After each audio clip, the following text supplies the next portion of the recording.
नमस्कार दोस्तों, mock test channel में आप सभी का स्वागत है। आज के इस वीडियो में ना केवल हम चैप्टर 10 से पूछे गए इंपॉर्टेंट सवालों को आपके साथ कवर करेंगे, बट उनके पीछे के कॉन्सेप्ट्स को भी समझेंगे। आइए शुरुआत करते हैं पहले सवाल से। सवाल है, what is the objective behind mortgage redemption insurance? A, facilitate cheaper mortgage rates. B, provide financial protection for home loan borrowers. C, protect value of mortgage property. D, evade eviction in case of default. सवाल है कि mortgage redemption insurance का उद्देश्य क्या होता है, objective क्या है इसका। आपको बता दें, मॉर्टगेज इंश्योरेंस का ही दूसरा नाम होता है डिक्रीजिंग टर्म इंश्योरेंस। इसमें जो भी व्यक्ति होम लोन लेता है घर खरीदने के लिए, तो उस समय उसके साथ जो है एक लाइफ इंश्योरेंस कवर भी दे दिया जाता है। अब ये लाइफ इंश्योरेंस कवर की खास बात यह है कि ये डिक्रीजिंग टर्म इंश्योरेंस जैसा होता है कि शुरुआत में मान लेते हैं अगर होम लोन 25 लाख का है तो इनका जो लाइफ इंश्योरेंस कवर है वो भी 25 लाख का चलता है। आगे जाके जैसे जैसे वो इस लोन की किस्त भरते रहते हैं और मान लेते हैं इतनी किस्त भर ली कि अब बची हुई किस्त 10 लाख की रह गई हो और उस समय अगर डेथ होती है तो जो 10 लाख रुपए हैं कभी भी फैमिली से नहीं मांगा जाएगा, बल्कि लाइफ इंश्योरेंस कंपनी जो है बैंक वालों को देके उसे सेटल या फिर क्लोज कर देगी। तो इसका करेक्ट आंसर क्या हुआ? B, provide financial protection for home loan borrowers. Next सवाल पे आते हैं, mortgage redemption insurance can be categorised under. Mortgage redemption insurance को आप कौन सी कैटेगरी में डालेंगे? A, increasing term life assurance. B, decreasing term life assurance. C, variable life assurance. D, universal life assurance. तो एमआरआई को जो है आप डिक्रीजिंग टर्म लाइफ एश्योरेंस में मानेंगे।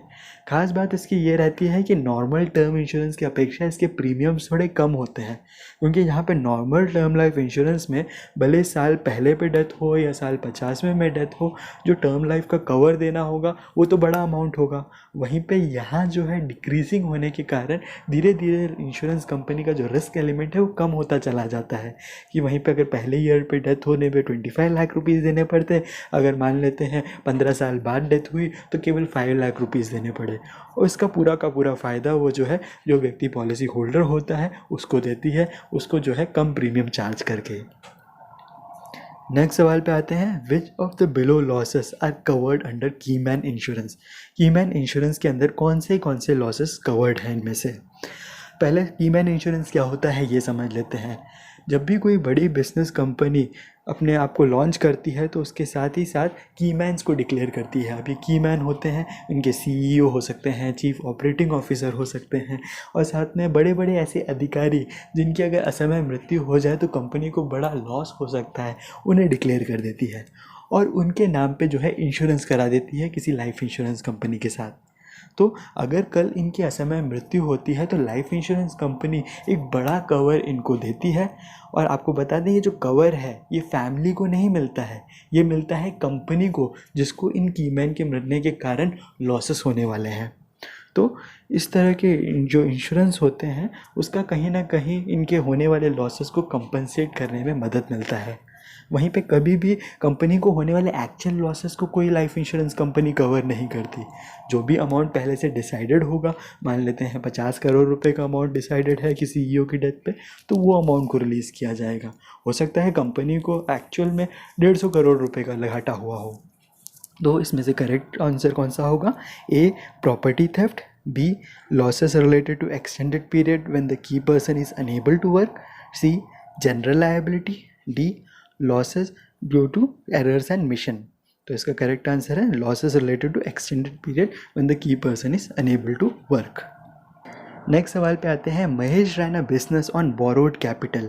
After his sudden demise all the creditors are going their best with the Mahesh asset. Which of the below assets is beyond the reach of creditors? तो महेश जो है एक बिज़नेस चालू करते हैं लोगों से कर्ज लेके। अब जब उनकी डेथ हो जाती है तो जितने भी लोगों से उन्होंने कर्ज लिया है वो सब जो है महेश के एसेट के पीछे होते हैं। अब इनमें से कौन से ऐसे एसेट हैं जो कि कभी भी किसी व्यक्ति को नहीं मिल सकता? A, property under Mahesh name. B, Mahesh bank account. C, term life insurance policy purchase under section 6 of MWP act. तो यहाँ पे आपको बता दें कि अगर किसी से कर्ज लिया है तो वो चाहें तो आपकी प्रॉपर्टी बेच सकते हैं। आपके बैंक अकाउंट को फ्रीज़ करके चाहे तो कोई बैंक जो है लोन का अमाउंट निकाल सकती है। वहीं पे बात अगर हो टर्म लाइफ इंश्योरेंस पॉलिसी की या कोई भी अन्य लाइफ इंश्योरेंस पॉलिसी जो कि MWP एक्ट के थ्रू रजिस्टर्ड है, तो उसके आया हुआ जो क्लेम का अमाउंट है उस पर हक केवल बीवी और बच्चों का होता है। कभी भी कोई व्यक्ति जिससे आपने लोन लिया है उसको ये अमाउंट देने की आवश्यकता नहीं है। इवन सुप्रीम कोर्ट तक भी इस तरह के ऑर्डर्स पास नहीं कर सकता जिसमें कि उस अमाउंट को आपको किसी और के साथ शेयर करना पड़े। तो इसमें ऑप्शन सी करेक्ट है, term life insurance policy purchase under section 6 of MWP act. Next सवाल पे आते हैं, which of the below option is true with regards to MWP act cases. कि 2 स्टेटमेंट दिए रखे हैं, इनमें से कौन सा स्टेटमेंट सही है, ये दोनों ही सही है, ये दोनों ही गलत है, ये पूछा गया है। स्टेटमेंट 1 कहता है maturity claims cheques are paid to policy holders.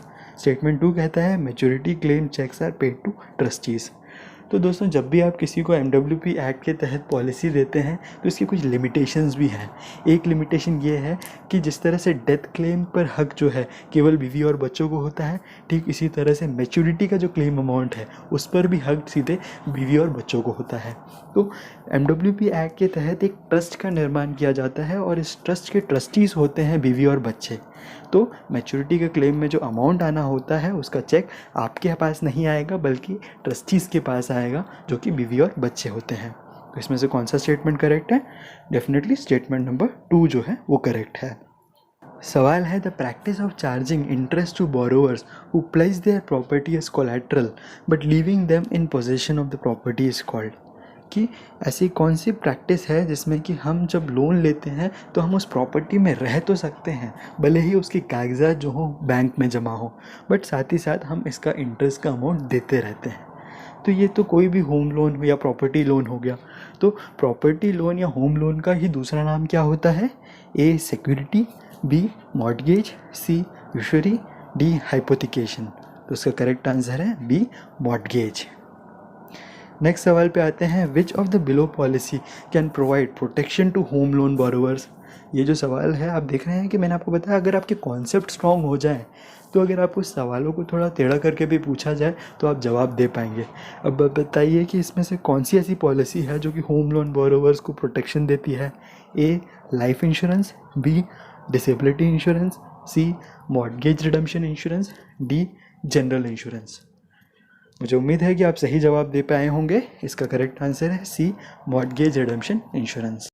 दोस्तों, आपको बता दूं कि बहुत ही जल्द हम सभी चैप्टर के एक्सप्लेनेशन वाले वीडियोस भी लेकर आ रहे हैं ताकि आप अपनी एग्ज़ाम प्रिपरेशन को और स्ट्रॉन्ग बना सकें।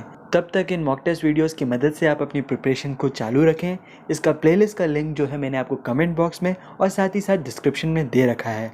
So wish you all the best for your exam. मिलता हूँ आपसे नेक्स्ट वीडियो में।